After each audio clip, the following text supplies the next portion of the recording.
In today's video, I'm going to teach you transcribe audio directly in OneNote using the built-in record and transcribe feature available in recent Microsoft 365 versions on Windows, which uploads recordings to OneDrive for AI-powered speech-to-text conversion with speaker identification. To get started, open OneNote and navigate to the page where you want your transcript to live. This matters because each page can hold a single transcription session. On the Home tab, select Record and Transcribe, then choose Transcribe. If you're using the simplified ribbon, look for the microphone icon. A transcribe pane opens on the right. When you're ready, click Start Recording. You can speak directly or capture meeting or lecture audio. You'll see controls to pause and resume as needed, which is helpful if there are breaks or side conversations. When you're done, choose Save and Transcribe Now.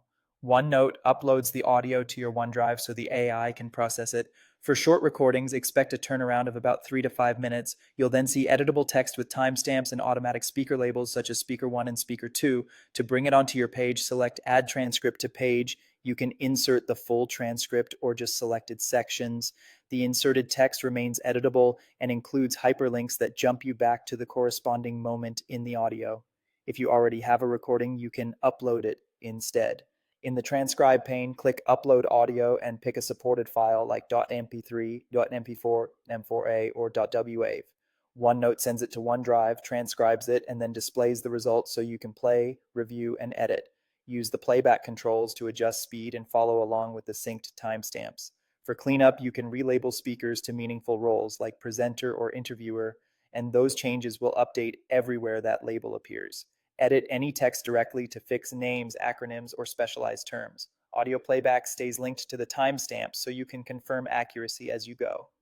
A few practical notes. There is one transcription per page, and closing the pane saves your work. Just return via the transcribe button later. This feature requires a Microsoft 365 subscription and internet connection and uses your monthly limit of up to 300 minutes per user. It works well for meetings and lectures, but background noise and strong accents can affect accuracy, so review the text and consider recording in a quiet space with your microphone close by.